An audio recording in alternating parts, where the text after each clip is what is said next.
shoes, feeling so alive. Summer rhythms play, we're gonna thrive. Go, go, go, oh, shout it aloud.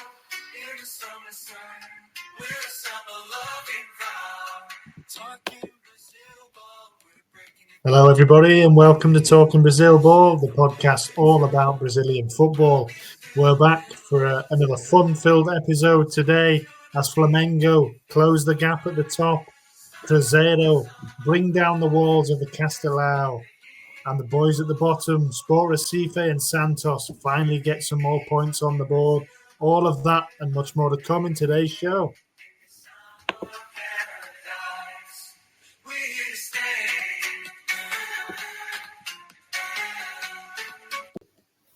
Yeah, welcome along, everybody. It's been another bumper week, as I said, in the Brasileirão. Welcome to Talking Brazil Ball. I'm here, as always, with George. Good evening, George. It feels like afternoon. The sun is still shining, but it is evening. How are you doing this evening? Yeah, good evening, James. Come vai to you and come vai to anybody watching on YouTube or listening on Spotify. And yeah, welcome along. I'm feeling okay, thank you. Yeah, the days are getting longer and longer. There was a bit of rain this morning, but it's come out quite nice now. So how are you enjoying it, James? How are you doing? Yeah, not bad. It's, of course, this weekend saw the end of a few European leagues, certainly the Premier League. So our focus has been taken away from that now. It's finally finished and full attention on the Brasileirão and the South American games and the Club World Cup, of course, George, which we spoke about last week. So, yeah, enjoyed the last weekend of action. Obviously, Liverpool lifted the Premier League, which was brilliant to see. Some great scenes at Anfield. All eyes on the summer transfer window now. I'm sure we'll see some moves at the Brasileirão, won't we, as well? Probably some players coming over from Brazil to Europe. Yeah, you'd have thought so, James. You know, Premier League teams, and I was thinking about this today. You know, the Club World Cup coming in a few weeks' time.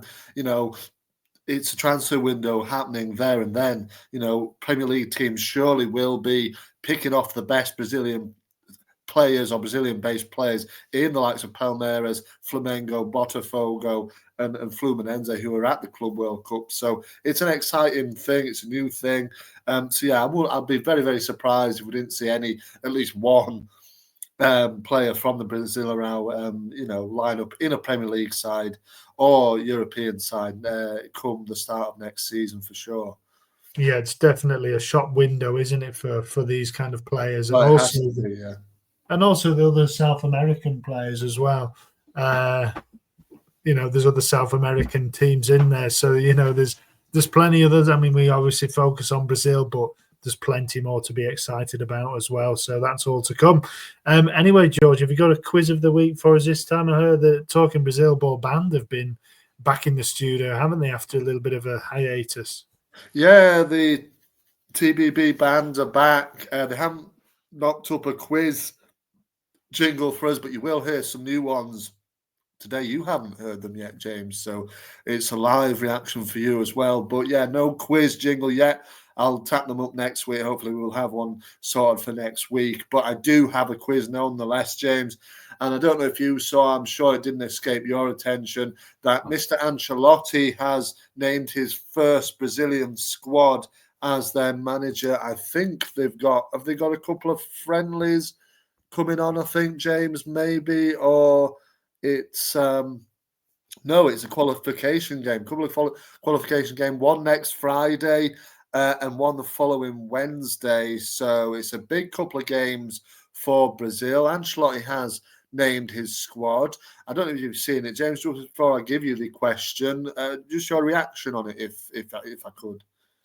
I haven't seen it actually, so okay. I just have a quick look. Yeah, I haven't been keeping across it, so no, I haven't. I haven't been able to. You would have actually, but there's some. He's gone for a mix of youth and experience. Actually, I kind of quite like the look of the squad that he's picked. He's gone off form a little bit as well, with likes of Anthony back in the team.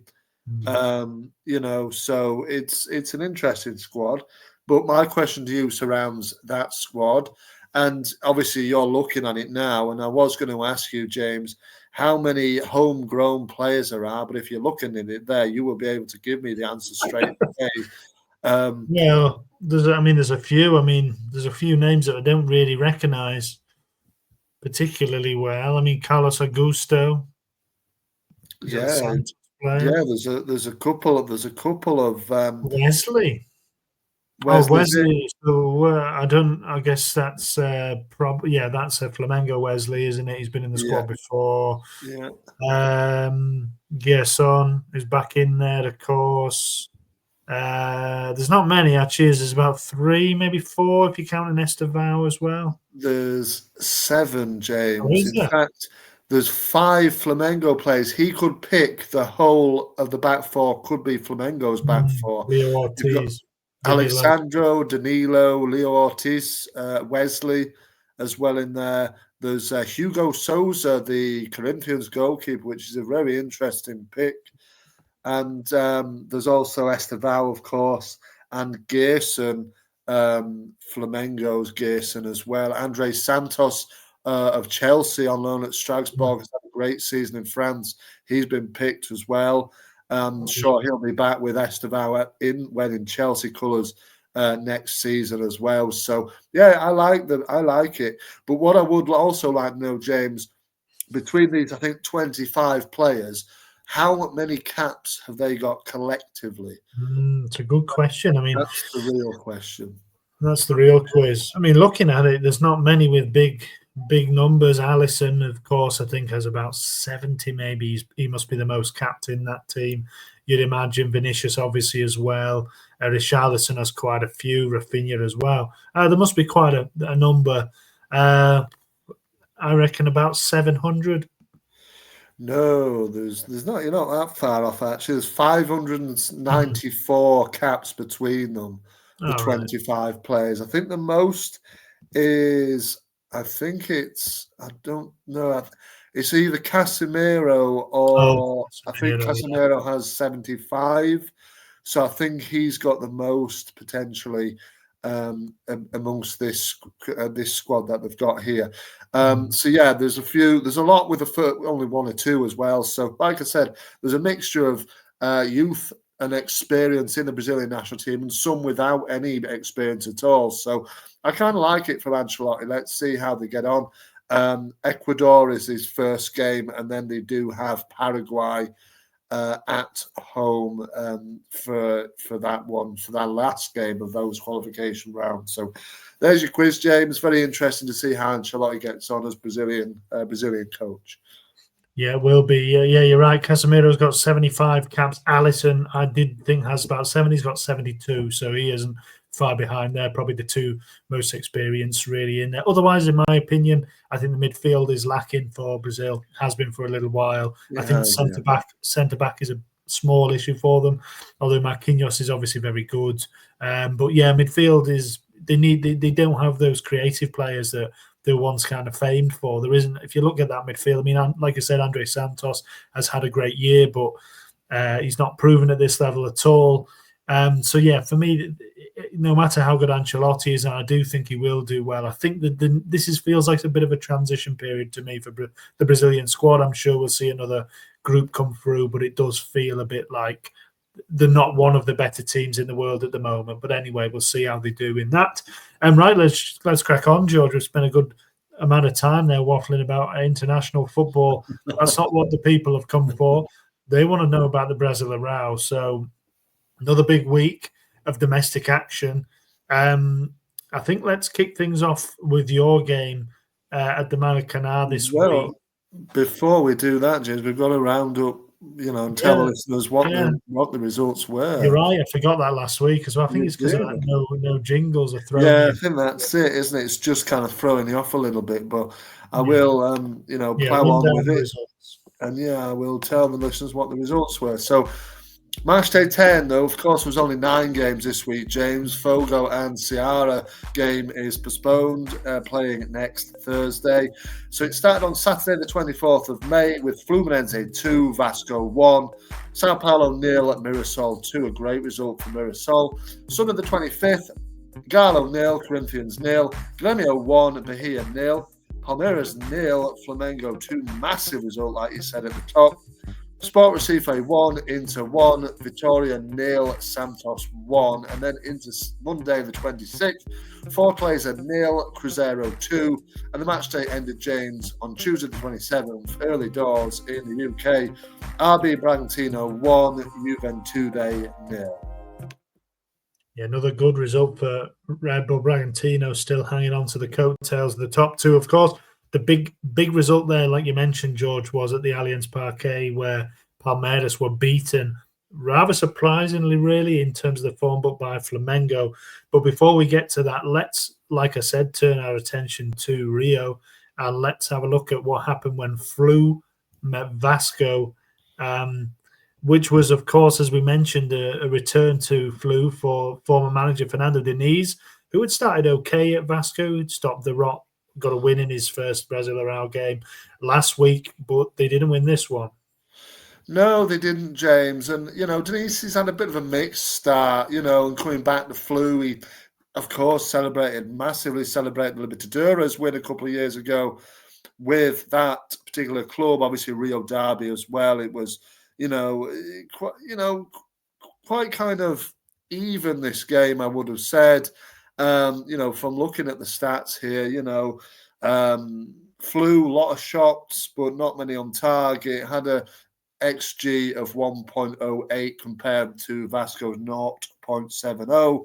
And yeah, I just think in the end, although they went 1-0 down, Flu, they came back and were probably, justified winners, really. And the goal, I mean, we're going to have to spoil it here at some point, James, but the goal to win it is absolutely just, it could win any competition, this, to be quite honest, from Guga. It was just a great hit right at the, 87th minute of the game. The game's tied, looking likely maybe it goes to a draw, and he comes up with an absolute peach of a goal. It's just, one touch and set it off in front of him, and just off it goes in the top corner. The goalkeeper, Leo, he's gotten absolutely nowhere near that one. So I think they were healthy winners in the end. And Fluminense, you've got to say now, James, Renato Gaucho's, he's got them going well. 4 unbeaten now in all competitions. They're flying high. I think they've equalled the best start now for some years. I think for something like 20 years, it's the best start in the Brasileirão for that amount of time. They're sitting in 5th place with 17 points. They're currently 5 points off the top. Now, I don't think people would say they're in line for the title, but I think they're definitely in for a much, much better season than they were last season, and that was under no small part because of Diniz. And I'm still, jury's out for me still on Diniz with Vasco. Like I said, they're sitting just a point ahead of the relegation zone, and they won last night in the Sudamericana. Tuesday night it was a 3-0 win over FBC Melgar, the Peruvian side. A comfortable win. Armand Vegetti was on the score sheet again, and so was Ryan, but he was on the score sheet as well in this game, James, but in the wrong end. And I don't know if you saw it, but real mess. Somehow Fluminense got out of a corner. It got worked out. The man crossed the ball in. The keeper spilled the header, really, and it just came straight off him and into the net. Maybe it was an instinct kind of thing, but it was a good finish if it was. But, and he was unlucky with that, and, they went on to win the game. But like I said, the Guga goal was just, it was worthy of winning any game. And in the end, it saw Flu home with 3 points. Yeah, you mentioned the Guga goal there, of course, and we may as well do the goal of the round then, because it did win the goal of the round, George, as you alluded to there, and it really was a great hit. I mean, as you said, it was late in the game, a big game. There was a bit of kind of handbags, wasn't there, after the Vasco goal? I'm not quite sure what happened, but both teams are kind of piling in. Obviously, like we said, it is a derby game. So for Flu to get the winner late on like that, it's obviously sparked great scenes, and as you mentioned, solidified that great start that they've had under Renato Gaucho. But yeah, the goal itself, I mean, it really is a great goal. He picks it up must be 40 yards. He picks it up, he takes it forward slightly, and then just smacks it. It's a classic kind of pile driver, isn't it? Straight into the top corner, no deflection or anything like that. As true as you want. And yeah, that's a goal of the round, isn't it? I don't know if there are any other contenders in your mind. Honestly, James, I don't think there was. I think Guga. It's only his second goal for Fluminense. He joined from my team, Galo, in January of 2023. Of course, he's a defender by trade, a right back. He can also play on the other side as well. But it was just Vasco with mastered their own downfall with this one, James. They just couldn't get the ball clear properly, and they couldn't really, it came back to them, couldn't get it clear again. And Fluminense, it was nicely worked, but you can't really do anything against something like that. It was just it was an absolute peach of a hit, and it just flew in the net, worthy of winning any game. And we do now have some little jingle to go with it, James. If I can pick the right one here, so just bear with me here. So it's coming up. It's coming up. It's coming up. It's coming up. It's there.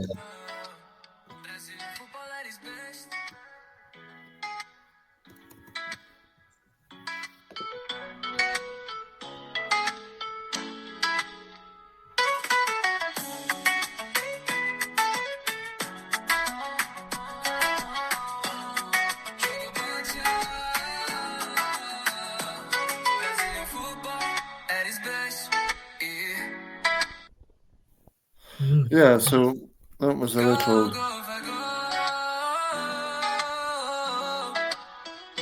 Yeah.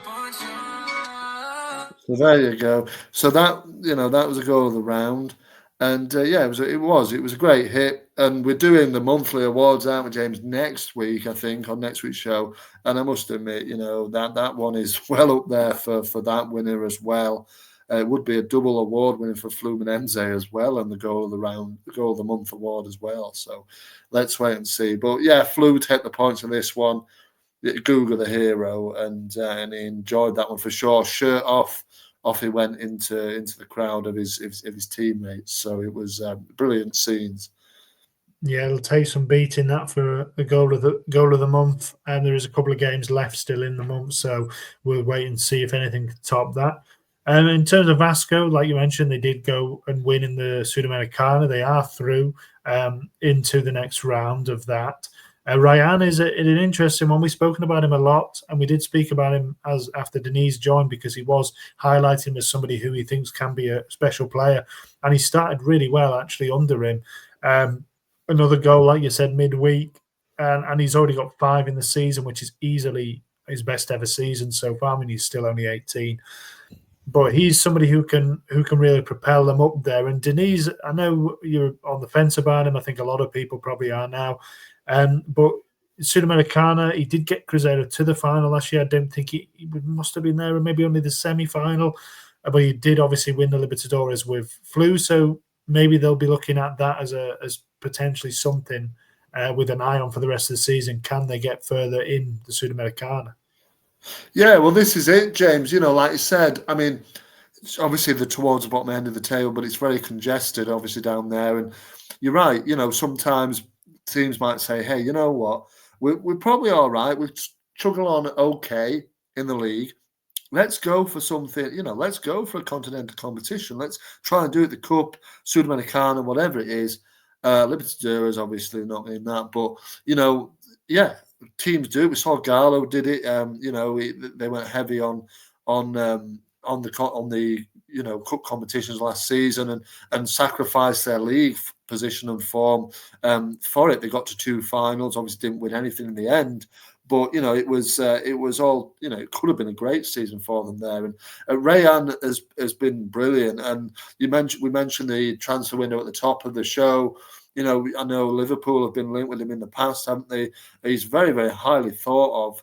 But I think somebody's going to take him here. I don't think Liverpool might do just now, but I think somebody's going to have a look and say, you know what, let's take a punt on this lad, because he's starting to show his true colours and his true form here. Can play in all the attacking positions. I think he'd be a great signing for for somebody. What you don't want is a bit of a Luis Guilherme situation at West Ham where he barely plays, and you think, what was the point in that? You want him to go and play and play a bit of football, but he's definitely churning out some good numbers this season. It's good to see Vasco, we know, like to bring through the youth products, and Ryan definitely is the star man here in terms of that. And possibly, if you take Vigetti out the team, maybe he's the star man overall as well. Yeah, definitely want to watch in the summer window. We'll see where he does end up, but he's certainly making a good case at the moment. All right, then, George, that's Flu. Vasco wrapped up. Flu continuing to go nicely, which is a big relief for them after last year anyway. And let's turn our attention to the top of the table, where, as I said, there was a big battle in Sao Paulo, where Flamengo were the visitors against Palmeiras. And we billed this one, George, last week as potentially one where Palmeiras could really kind of nail down their status as title favourites. They were 4 points clear going into the game. Obviously, you make that 7. That's not done and dusted after 10 games, but it's a big gap to make up. But Flamengo, to be fair to them, went there and got a result. And it was a good game by the looks of it. Quite an even game. I think the game swung a little bit on a penalty in the first half. It was, I can't remember the incident, it was a handball, I think, wasn't it? It was fairly cut and dry, although it looked like it was possibly just outside the area, but I think they must have checked it properly. But it was one of those where he was kind of outside the area, but his arm was almost in the area. But it was a silly kind of challenge to make. His arm was right out by his side. Anyway, the goalkeeper Agustin Rossi saved the penalty from Izquierdo, who has been pretty reliable from the spot for Palmeiras so far this season. Scored a few penalties, but Rossi was equal too. It was a decent save. Down to his right, it was a pretty tame penalty, but he had to get down and save it. And he also got up and made a second block as well from the follow up. So I think he had a good shout to be player of the round. To be fair, Agustin Rossi, Argentine keeper, but he wasn't in the end. But yeah, it was a big moment, that, because it meant that Flamengo could get some confidence into the game. And in the end, it was another penalty really, which kind of made the difference, and that was in the second half. And the player of the month, talking Brazil ball player of the month, Georgian de Araceta, was the man who won it. And for me, George, I don't know if you've seen this penalty. I thought it was incredibly soft. Yeah. It was incredibly soft, James. This is ridiculous. I think he just basically fell on the floor. It was just ridiculous. Piquieres. Sorry, I was getting Piquieres mixed up before. It's Piquieres who missed the penalty. Piquieres missed the pen, didn't he? He scored a couple of goals for Palmeiras this season. Yeah, it was a ridiculous decision. It was just ridiculous. I think he went to VAR. Did he go to VAR? I think he did. Yeah, so the referee didn't give it. So basically, de Araceta was kind of running into the area, and Chequiera puts his arm across him. I mean, he puts his arm across him, kind of tugged his shirt, but it's not enough to bring him down. It's a contact sport, James. It was a ridiculous decision. I mean, basically 10 years ago, you're never getting that penalty. No. Nowadays, you do get them. You do get them. If you go down, you're asking the question, and the referee didn't give it, but he did get sent to the monitor, and he did ultimately change his mind. Yeah, it was. To be fair, I know de Araceta, he's had a great season so far. He scored the pen, but that's disgusting. Really, you don't really want to see it. It's foul play for me. He saw the opportunity to go down, and he just said, "Yeah, you know what? I'm just going to fall on the floor." And he put his arm on him fine, but it's a contact sport, and you know what I mean. That sort of. It's not a natural motion. He puts his arm across him, but he takes it away. There's no way that brings him down. It's all. I can't believe how a referee can look at that, to be honest, and give it as a penalty. Yeah, it's. You go to VAR, you might look at it again and say, "Hey, you've dived. You've got a yellow card, and it's a free kick the other way." Yeah, you've got to go to the VAR because he's gone down in the box. But it's. I can't believe how a referee can look at that and think that it's a penalty. It's such a big game, 15 minutes left or so, 20 minutes left, and to give that as he did. You'd have to say he's bought one, really, and Palmeiras have a right, in my opinion, to be fuming about it. Ramon Batty was the referee. Yeah, it must be a relation to David. but it was a potentially. Brazilian, yeah, his Brazilian cousin. yeah. You never know, do you, Mr. Batty? But it wasn't a great decision anyway. Diarra, like you said, did stick it away. One great penalty. I didn't think Weatherton didn't cover himself in glory. In the goal, he couldn't match what Rossi had done in the first half in the same end. And yeah, that was 1-0. So 20 minutes to go, Palmeiras had to push on. And in the end, it was a late goal by Ayrton Lucas just to finish it off and put the stamp on it 2 or 3 minutes before the end. And that was it, really. It was a bit of a smash and grab from Flamengo in some ways. As I mentioned, I think Palmeiras have a right to be a bit kind of disappointed. They didn't play badly, but they were on the wrong end of a wrong decision at the wrong time, really, and that's kind of cost them. So the fallout, really, George, is that it makes it more exciting, basically, for us. It's kind of the result that we wanted, really. It makes it tighter at the top. It puts 1 point between Flamengo and Palmeiras. And then it also closed the gap for Cruzeiro and Red Bull Bragantino. I know we're going to talk about Cruzeiro in a minute. So yeah, just your reaction then to that game and where it leaves us in terms of a title race. Yeah, like you said, James, I think it was the result we were really hoping for. I think Palmeiras, like you said, it's not done and dusted. 7 points clear, just 10 games in. But just a point clear now, 10 games in. Flamengo way back in it. They're back in it now, and there'll be a bit between the teeth. Felipe Luis, they've got a great squad, as we know, and both teams going away to the Club World Cup might hamper both of the runs in the league. But it was a result that we both wanted to see. I think it closes the gap, like you said. And that's what you want as a kind of an onlooker of the league, a fan of the league. You want it to be close and tight in both ends of the table, and this really does put the cat among the pigeons. Well, I'd like to mention, James, I know we'll do the young player of the round soon, but there certainly has to be Mr. Wallace Yan, the 20-year-old. Got an assist. He assisted that Lucas goal. It was a nice little ball through to Lucas, and a nice finish as well. Yeah, but he only played 6 minutes of the game. He'd only really just come on the pitch, and he set that one up. So it would be a nice moment for him that he hasn't played so many games for Flamengo. That was only his 15th. So yeah, he's only a young lad, 20, so he's worth a mention as well. But Flamengo, fantastic result in terms of Palmeiras, James. Of course, they bounced back last night. Early hours of this morning with a 6-0 routing of Sporting Cristal, the Peruvian side in the Libertadores. It was Estevao's last game, James, as a Palmeiras player.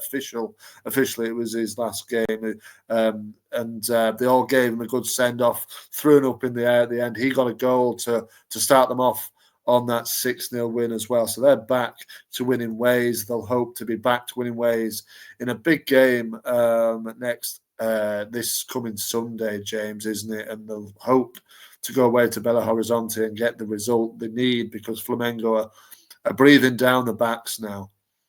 Well, yeah, it was a really big couple of weeks for Palmeiras. It could make or break the title for them. They've got Cruzeiro away, like you said, on Sunday. So if they lose that, Cruzeiro will leapfrog them and go into first, depending on the Flamengo result, but they'll certainly go ahead of Palmeiras. So if they could have got a result in both of those games, you'd have fancied them to be pretty well clear. But yeah, Cruzeiro will fancy that. They'll be looking at it and thinking we can have a chance to overtake the leaders. And that doesn't come around every day, especially for a team like Cruzeiro. So Palmeiras will want to bounce back, and they did. And they as we mentioned, were in really stunning form going into this game. They barely conceded a goal for a while. They hadn't lost. They'd only lost one out of, I think, 15 games. They'd won 14 of the last 15 or something along those lines going into this one. So it would have been a shock to them to lose, but it is encouraging that they have bounced back. And I do just wonder how much Estevao's kind of impending transfer has impacted them, really. Obviously, he was the star man last year, the key kind of difference maker. And you do wonder how much it's playing on his mind that he's going. Obviously, like you mentioned, he'll be off this Sunday. I think June 1st, he'll be heading straight to London, and he'll be linking up with Chelsea for that Club World Cup. So I don't think I was reading apparently he's playing for Palmeiras in the Club World Cup. Oh, is he? Oh, right, okay. Apparently he is, but like I said, that was his last official game. But I think he is. I I think he is lining up for Palmeiras in that competition. Obviously, it's like a bit of a friendly get. It's a friendly soccer. It's a strange competition, isn't it? Really, It's not a friendly competition at all. No, definitely not. The winners get about flipping 300 million or something. It's no friendly tournament. They had official appearances. It's an official tournament. Right. Well, fair enough. Proper trophy, it counts as a proper trophy. Right. Oh, right. So yeah, I think what I was reading, before was that he was going to turn out for Palmeiras, but what I'm reading here now is that it was his last game. Somebody said here, the boy was crying. I couldn't hold it in. I almost cried with him. I think this is his mother speaking. I was so happy. I think I gave him about 4 shirts, 2 of mine, 2 of the guys. I don't even know who they belong to. Oh no, it won't be his mum, but I don't know who it is. But I think there's some words of some words of it's a see you soon, he said, instead of a sort of a farewell. So I'll see him at the Club World Cup in the US. Yeah, I think it was his last game. No, next stop Club World Cup and then Chelsea this summer. Let's not say because we just don't know. Yeah, but I was reading that. I think he is turning out for Palmeiras there, but here it's saying it's his Estaval's farewell. Maybe it was his home farewell. Yeah, I think that's what's gone on. I think it was his Oh. last home game, and he will play for them at the Club World Cup. So it's still a chance for a glorious goodbye. Will be interesting to see how they get on. Obviously, we know the strength they've got in Brazil, but it will be interesting how that translates against some different kind of sides. So we wait to see, but that's the last we'll see of him in the Brasileirão. George, that's it, done and dusted. No more games. I don't know. He must be playing on Sunday then, mustn't he? He must be there. He'll play on Sunday, won't he? So we've got that last chance to see it, and then they've got a game as well against Juventude before they play. They go to America to play Porto. Is the first game on the 15th of June. So he's got loads of games, and we've botched this. He's got loads of games. He has just now, but we'll wait and see. Like I said, there might be a glorious goodbye for him. I don't foresee Palmeiras winning it, but like you said, it'd be interesting to watch these Brazilian sides and might have these 4 teams come up against. They might have like Porto. How will they get on against Porto? And obviously, like Inter Miami, you'd expect them to win, and maybe Al Ali from Egypt, you'd probably expect them to win that also. But let's wait and see. I hope we can watch some of these games, James. I hope it's going to be televised. I'm not sure of the whereabouts of these matches in terms of televised coverage. Yeah, there'll be some on the telly. Anyway, let's move along from Palmeiras because we've spent a while debating exactly when Estaval's going to go, and I'm sure we'll see him again. We'll probably have the same debate next week. But it does leave the title race in a very interesting position indeed. And in the title picture, certainly, George, are the player of the round team. So I don't know if you want to play your little player of the round jingle. Yeah, let me just see if I can get it correctly, James, and I will play it. And you'll just hear it here now.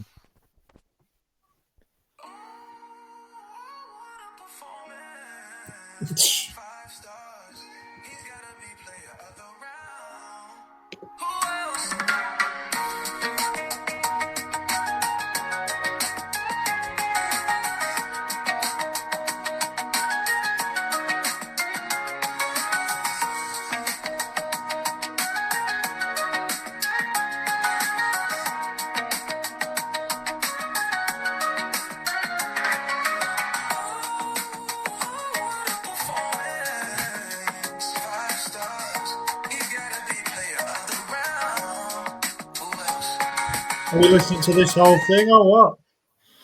There you go. So yeah, you got the idea. Player of the round. So yes.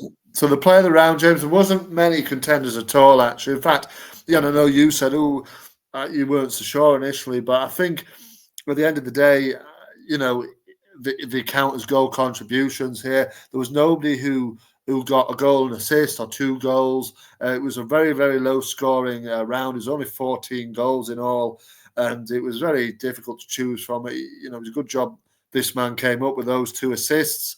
The man in question is Mr. Gabriel Barbosa, Gabigol himself. We haven't spoken about him too much, James, since his switch from Flamengo to Cruzeiro, and he gets the player of the round this week for his 2 assists at the Castelao, where Cruzeiro beat Fortaleza by 2-0. Yep, Cruzeiro really purring at the moment. Caio Jorge again was on the score sheet. He was one of those who Gabigol set up. But yeah, you're right. I mean, 2 assists. I just had to question whether if they were good assists or not. We know how assists can be sometimes. So I think Agustin Rossi, the man, the Flamengo keeper, was probably the closest in the running. I think to save a penalty, such a big occasion at 0-0 to go on and win the game, was probably the man who was closest. But yeah, Gabigol, he's gone under the radar a little bit so far this season just because Caio Jorge has been really among the goals, and Gabigol's been playing a little bit deeper, slightly further back. He's only got 2 goals himself, so he hasn't really been scoring a lot. But yeah, 2 assists here, and it helped them to a really big result. And as I mentioned, 3rd in the table now, just 2 points off the top. They couldn't really be going much better, could they, for Leo Jardim? No, I think, like I said, we speak about the monthly awards next week, James. I think, I think we'll be talking about Cruzeiro again here in those breaths, because they're just going really, really nicely, unbeaten now in I think it's 12 games in all competitions, 11 or 12 games in all comps now. They're having an unbelievable time of it. Like you said, for a team like Cruzeiro, who, obviously the Sudamericana finalists, they lost that one with Fernando Diniz in charge. Hardim's come in and he's really got them going well. And like I said, Caio Jorge has been an absolute revelation this time for Cruzeiro. We spoke about him a little bit last season, but this time he's hit the ground running. He's doing really, really well. The man here, player of the round, Gabigol, he's gone under the radar a little bit, but he's starting to come and do okay now. That was his 3rd assist in as many games. 3rd assist in 2 games. He got an assist as well in the cup win over Villanova last week as well. So he's doing a little bit better. They were kind of nice assists as well. Nice little sort of layoff for Caio Jorge to finish the ball, and then I think that the second goal, Silva did the work a little bit himself, received the ball from Gabigol and then shimmied to get away from the defender and put the ball in. So, yeah, it wasn't just a hit and hope and somebody gets onto it kind of thing. It was a kind of a calculated pass that did end up in a goal. So, yeah, fair enough to him, but Jardim is really, really getting them going nicely now. Yeah, and Gabriel Barbosa, you do wonder whether, I know we spoke about it before about the Brazil squad, but, he has been in and around the squad before. He's got a relatively decent amount of caps, really, 18, but not for a long time. So you'd probably be looking at him if you're Ancelotti and thinking, is he ready to come back? Can he give us a bit? They do have quite a lot in attacking areas, but they are still looking for that kind of focal point for the attack. So performances like that aren't going to do him any harm, are they? No, and he's still 28, James. Like I said, he hadn't had a Brazilian cap for some time, really, but he's for about over 2 years, over 3 years maybe now. But he had those allegations against him. He got cleared of that, so that was probably a big cloud over him, over himself mentally probably as well. And he's probably now playing with a bit more freedom. I know he's only just signed for Cruzeiro, but again, we talk about the transfer window coming up. He has been mentioned in sort of things that I've seen before in the past of a move to Europe. Obviously, he's played in Europe before, hasn't he, with the likes of Inter and Benfica. So he's got a bit of form and not that many games, obviously, in Europe, but he has got that idea of coming to Europe. Again, does he want to jump ship with Cruzeiro when he's only just joined? I don't know, but definitely, if you're a European side looking for a goal scorer of some kind of quality, you might go for him.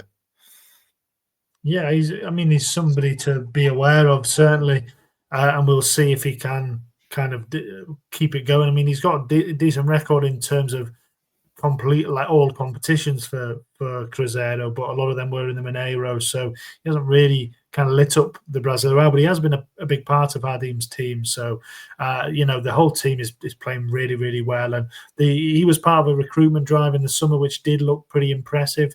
And it has kind of paid off for them so far. So, do you think they can sustain this? As we said, probably that game this weekend is going to go a long way to determining whether they are kind of the proper challenges or whether they're just kind of up there for a little bit, doesn't it?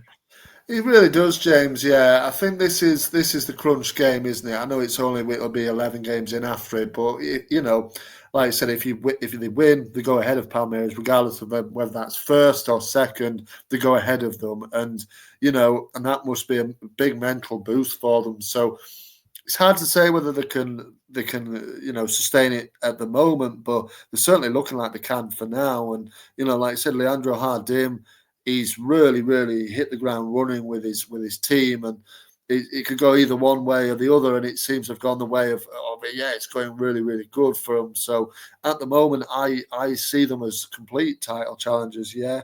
It's going to be hard for them to keep pace with Palmeiras and Flamengo, particularly if they do lose on Sunday. But if they lose, they lose. They'll keep going, and they know they've got the quality to beat teams like Fortaleza, who the Castelao is becoming a little bit of a broken fortress now, isn't it? And and teams are going there and winning at the moment. So but last season they were in amongst the top few teams in the league, weren't they? So it will give them confidence to go to a place like that and win comfortably. So hopefully they can, because it's good, again, from a neutral point of view, to have these sort of a few teams vying for the title spot.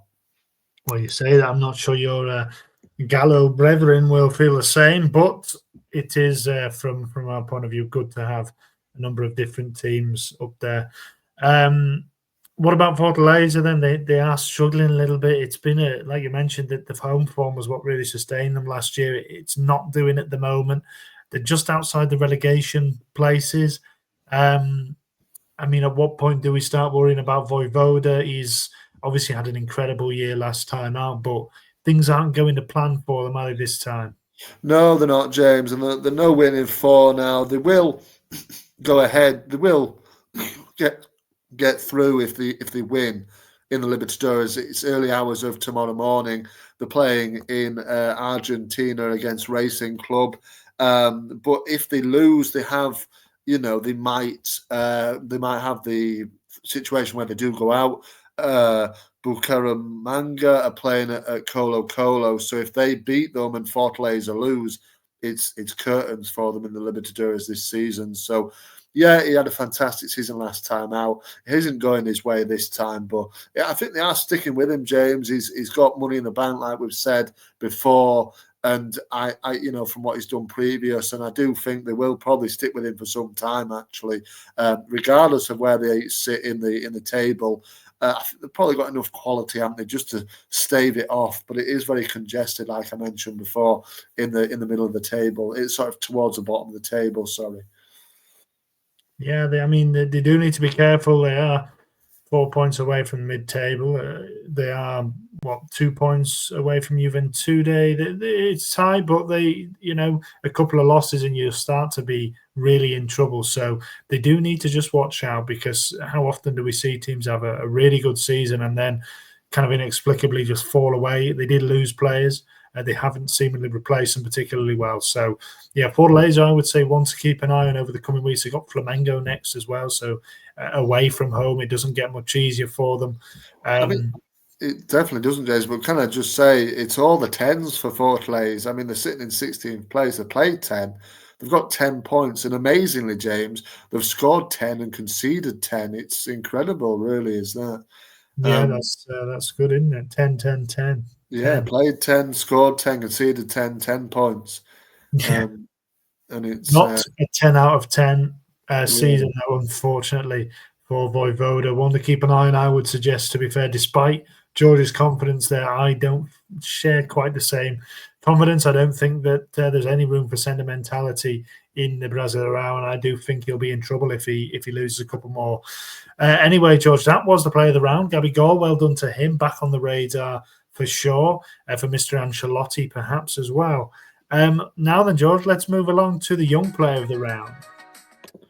Yes, let's move on, James, and another little jingle from me here. Was that not it? You were playing with your jingle. It was the other one, I've got to say, but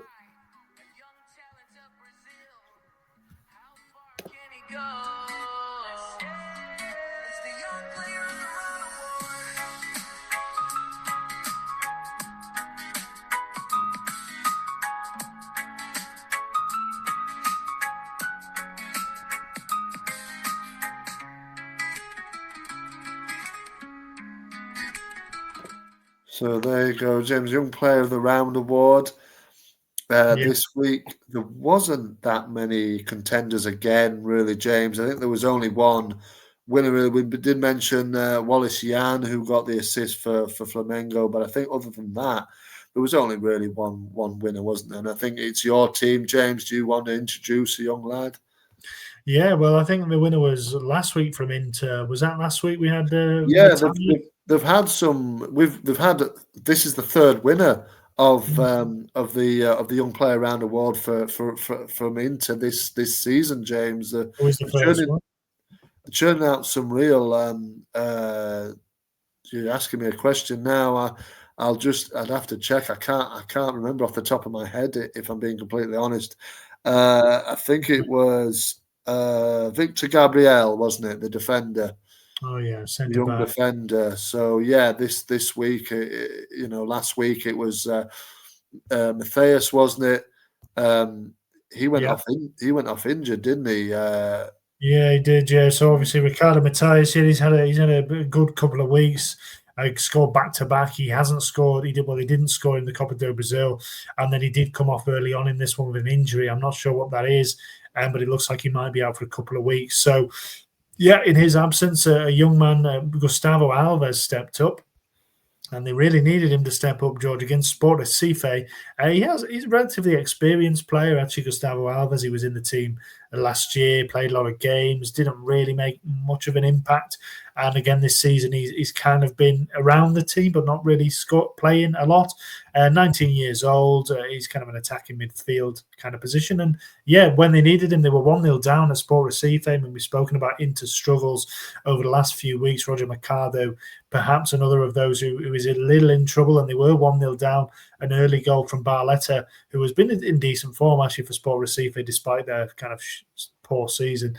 But yeah, 1-0 down, and straight after half-time, Gustavo Alves popped up and got an equaliser. So a big goal. Unfortunately, Inter couldn't go on to win it, but yeah, announced himself certainly to us, didn't he? Yeah, he definitely did, James. And yeah, I mean, again, it's been a little bit of a turnaround now for Roger Mercado, because I think he's again had a bit of a small part in saving his job, as Gustavo Alves really, saved. It would have been a very, I know Barletta, he has been in a decent form for Sport Recife, but it would have been a very embarrassing defeat for Inter here, to be fair. And I don't think Roger Mercado would have a lot of answers actually had they lost this game. So he's got Alves to thank for bailing him out, really. And then it got better for him and Inter themselves in the Libertadores last night, didn't they, where they beat Bahia, went 1-0 down and they brought it back. So a little bit more positive now from Inter. And like I said, they're churning out some good talent by the look of it as well. Yeah, I think they're well known to turn out talent, really. I mean, there's Gabriel Carvalho as well, who we spoke about last year, who hasn't really played much this time, 17 years old, central midfielder. But yeah, you're right to say that perhaps a loss against Recife there. I mean, it's not a local derby, but they're both, again, two northern sides. Recife, as we know, still looking for that first win of the season. This would have been an enormous one for them, and for Inter, it would have been a real kind of humiliation But yeah, they did manage to get that point. There was a late sending off, which probably stopped them from getting all three in this. But yeah, you mentioned there that they went and they beat Bahia in the Libertadores and made sure they topped the table there, qualified for that. So that was important. And also we talk about youth products there. George coming through at the Colorados. There was Alison Becker, two of our favourites. George attended the game. Alison Becker, of course, a great alumni of Inter, possibly the greatest, I would argue. Certainly at the moment, was there with his flat cap on and his Inter shirt with his family as well. And also your boy was there, Rafinha. So the two of them were pictured together with the president. I think there was a message saying something along the lines of they're always welcome here. You are Colorados, the both of them. But Rafinha, I don't know. I mean, maybe he's an Inter fan. He's from Porto Alegre, isn't he? He never played either Gremio or Inter. So perhaps he's an Inter fan. I'm not sure. I suspect they're kind of jumping on the Ballon d'Or hype. Not that he's going to win it now, but, you know, the jumping on that. He's a big name at the moment, isn't he? So perhaps they invited him along with Mr. Becker just to enjoy that game against Bahia. And obviously they did enjoy it. They turned the game around. They won 2-1 and perhaps kept Mercado his job. But yeah, good to see your favourite there and one of my all-time favourites as well. Yeah, it's good that I missed that. So yeah, it was. Yeah, that's good to know. You know, the guys obviously Brazilian international teammates as well. They'll know each other well from the international camps. And yeah, Rafa started at Avi, didn't he? So I'm not sure whereabouts their position, but I know he is from the area.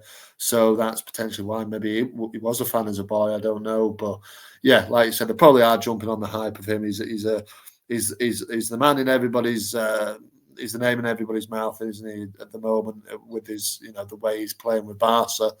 So yeah. Yeah, so Inter with the help of Gustavo Alves, have moved up to 14th in the table. Really not good enough, really, from their point of view, and they are getting further away from the top every single game at the moment. As for Sport Recife, George, a word on them. Finally, another point for them. 3 games lost in a row. But I mean, the writing's already on the wall, isn't it? Really, they've got a big game next time out against Mirassol. You'd fancy that they'll be looking at that and thinking they have to get something, but in reality, Antonio Oliveira isn't going to keep them in this division, is he? No, I don't think Antonio Oliveira James will be manager of them for very much longer. It was a bit of a dud appointment. Anybody appointed at Sport Recife now is that. Unfortunately, like you said, the writing is already on the wall. The 7 points adrift of 16th position, Fortaleza, and they're on 10 games in, no wins. All right, you know, it was a better point. It was a good point in the end for them, wasn't it? Of course, but you know, points aren't good enough, even just 10 games in. Ordinarily you'd say, a point in the top division, it's not a bad point, but at this point, you haven't won a game. Yeah, I think they're already on the way down. It doesn't matter who's the manager. To be fair, like I said, Barletta is a decent. He's done all right, but other than that, it's been really disappointing from their point of view. Yeah, really disappointing from Santos's point of view as well. But they did get a win actually, so worth kind of just highlighting that they managed to get a big 1-0 win away at Vitória actually, which just, you know, really gives them hope. It puts them in the picture, doesn't it? Because they were otherwise looking like they were getting cut a little bit adrift as well at Santos. They actually randomly played a friendly against Red Bull Leipzig the other day, yesterday evening, very randomly played against Leipzig, lost 3-1. 2 goals for Xavi Simons, who's been very heavily linked with Liverpool, although I don't think that'll happen, and 1 for Openda, who's a good player too. So a bit of a random one that. I'm not sure what's the thinking behind that, but other teams were playing in midweek, so they had a friendly against a really good side. Well, Leipzig had a tough season as well, but it's certainly a stronger side than they'll face in the Brasileirão. But good experience for them. They've got Botafogo up next. But yeah, just wanted to drop that in there because I didn't think we'd get a chance, and I think they did deserve a mention this week.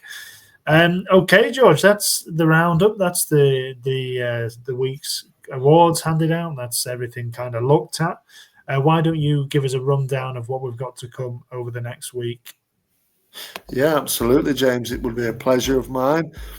So it starts match day 11 on Saturday, the 31st of May, with Bahia hosting Sao Paulo. That's a 10:30 UK time kickoff. Into Sunday, the 1st of June, then Vasco host RB Bragantino. Mirassol host Sport Recife at 3 p.m. English time. Then 8 p.m. kickoffs, Juventude against Grêmio. That's a bit of a local derby-ish, isn't it? That one. Santos host Fogo as well. Then Ceará against Galo at 10:30. Also 10:30 kickoff is Corinthians against Vitória and Flamengo against Fortaleza. And then 11:30 on Sunday evening here, Cruzeiro, that big game against Palmeiras. Monday, the 2nd of June, Inter wrap up the match week with a game at home against Fluminense.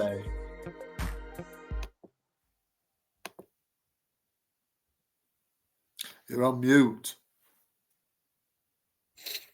Yep, you're right. And looking at those, what are you going for as the game of the round, George?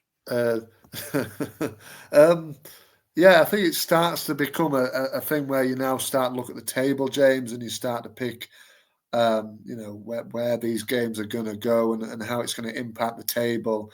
But I do kind of like the look of Santos against Botafogo.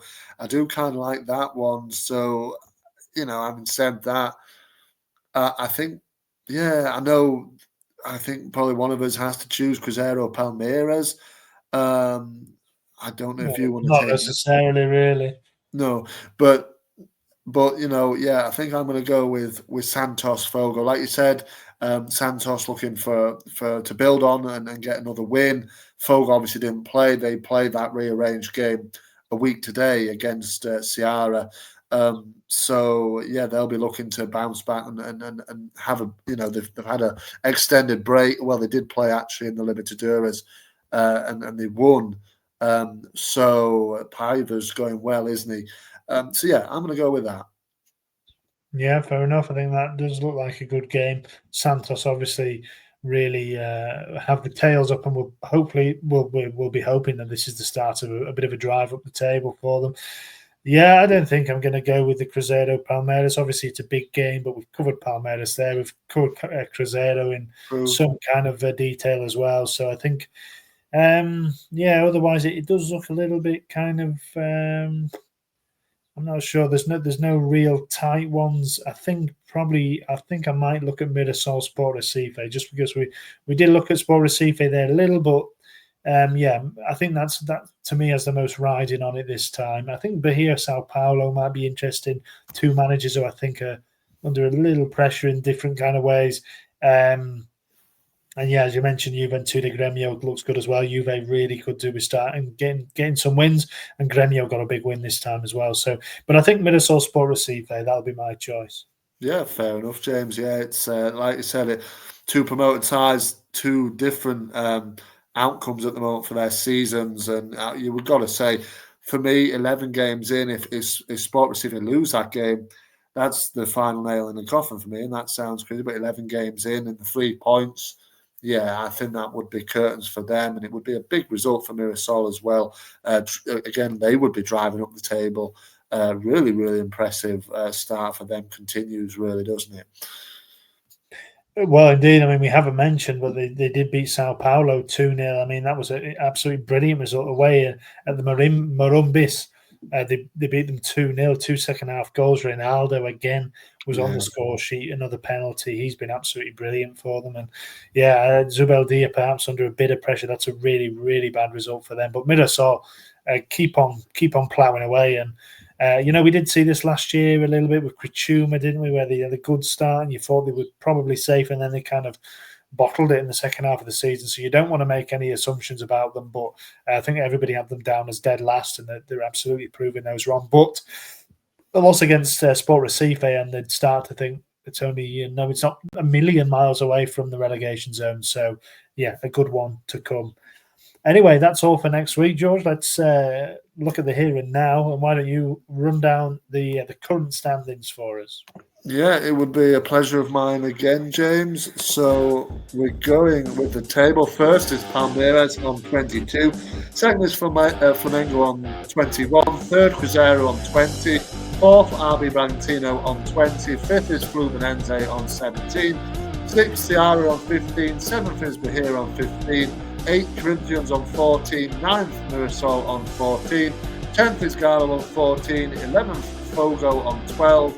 12th is Grêmio on 12, 13th is Sao Paulo on 12, 14th is Inter on 11, 15th is Vasco on 10, 16th Fortaleza also on 10 points.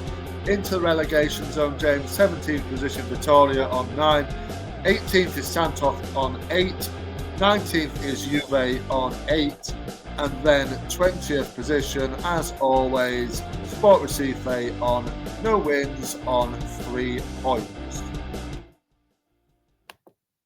Yeah, that's right. So lots to play for again, George. That's another show wrapped up. Thank you, everybody, for listening. It's been another good one. What are your final thoughts, John? Another good week, James. We'll continue to see what happens in the next week, and lots to go, lots to look at, and lots to have fun with. So looking forward to next week already. And I do thank you for listening. Yep, thanks everybody. Catch you next week. Sway to the beat, make you feel so right. Summer, summer vibes, we're dancing in the heat. Go, go, go. Can't be beat, up in Brazil, go spread love in there.